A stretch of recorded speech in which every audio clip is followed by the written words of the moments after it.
telling us it's raining. It's got to be wrong.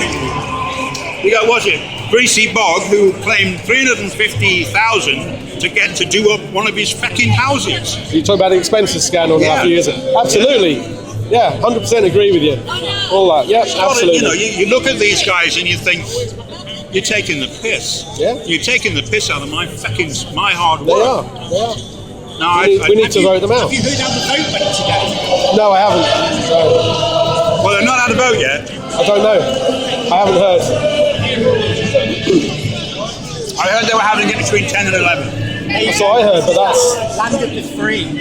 Keep singing the words, land of the free. Yeah, we need to be free from the EU. Free. The EU is increasingly increasing its power over the individual countries. When we're free of the EU, there comes another bunch of shysters to steal everything you want. What will you say then? Hang on. We can vote these lot in and out, yeah? We can't vote the EU in and out.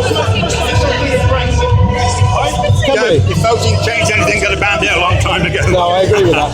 But we can, in theory, vote these out on an individual MP basis. We have some power. We can come and protest like this. We have some power. We don't have any power over what goes on in the EU. As a vote in the EU as we have the vote here. Sorry? I mean, the thing is that I remember when Ted Heath's government taking us into the EU. Right. And I grew up in a Tory town. I know what they're like. I know exactly what they're like. And I remember thinking then that there was something intrinsically wrong with it. But when remember that day at 10, my dad came back. What changed your mind? Sorry? What changed your mind? I think I got used to it. Is the truth of the issue. Comfortable. I got used to it. Comfortable. I was just, what was that? 1970 something? 69, 70? People talk a lot about Brave New World and how people are now so comfortable. They've got their big TVs, they watch their soaps, they watch their football. They stop caring about politics. They stop caring about the jackboot keeping them down. Because they don't see it anymore. I would prefer to have a multicultural world than a divided racist world. Don't you know? Absolutely. But different countries have different identities, even different areas within different countries, different regions have different identities. Scotland has a different identity to England, to Wales, to Northern Ireland. Different, yeah, in as much as... and then within each country, then you've got different areas have different identities. Glasgow people have a different identity to Edinburgh people. Yeah, very much so. Very much so. Yeah. So you can't say that we're all the same. I don't think we're all the same. I think what it is we should celebrate our differences. Yes, rather absolutely. than making them wrong. Absolutely. And a lot of the, certainly the BNP rhetoric is vile and hate. Absolutely, I agree. And, I don't know. But we don't need the EU to celebrate our diversity. We don't need the EU to tell us what to do. What if the next situation is even worse?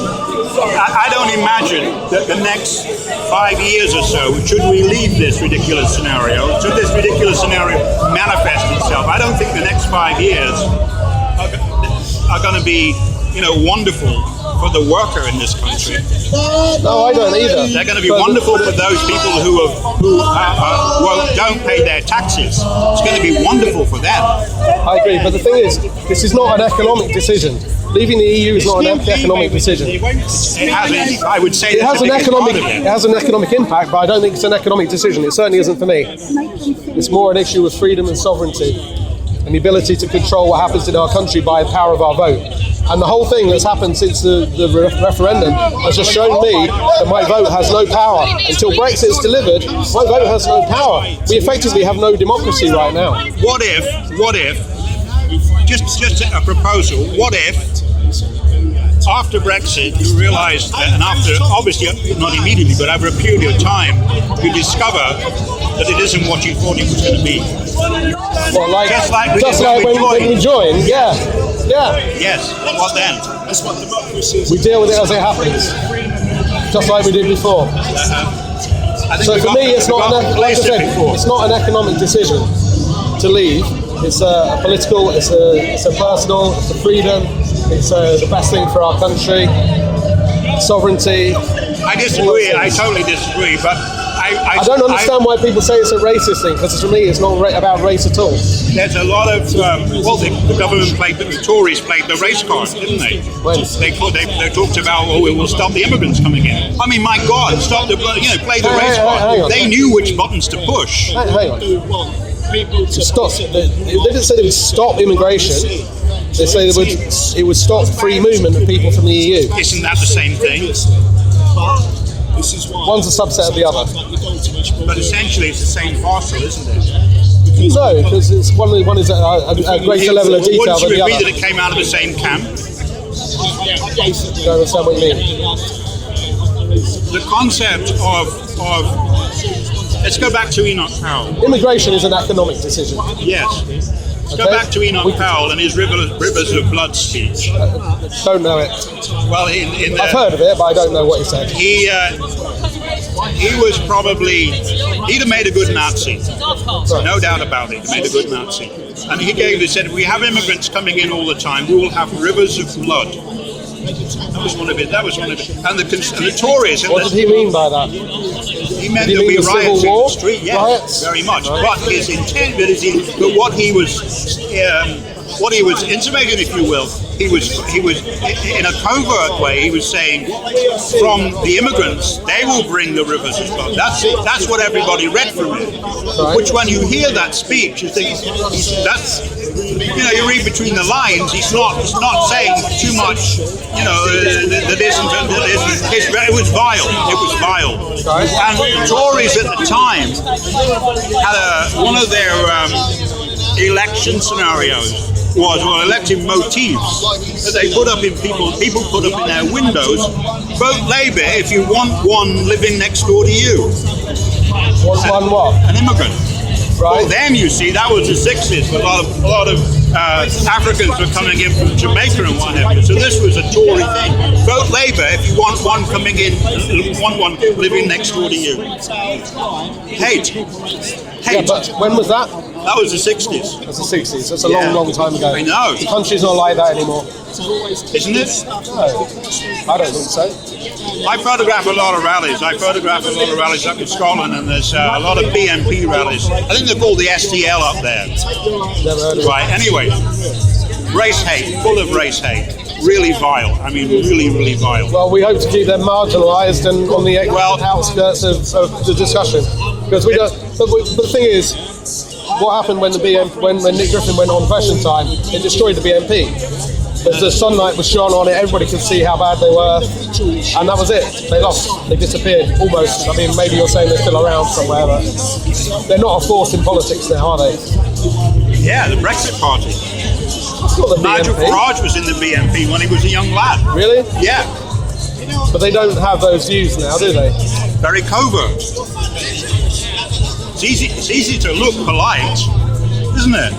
It's easy to look. It's easy to, hide what you're about by saying what you think. This is what they want to hear. I could say the same about any of these people here. Maybe. Nigel Farage went on to Question Time, right? And apparently he said They let a Brexiteer on Question Time. Yeah. Wow.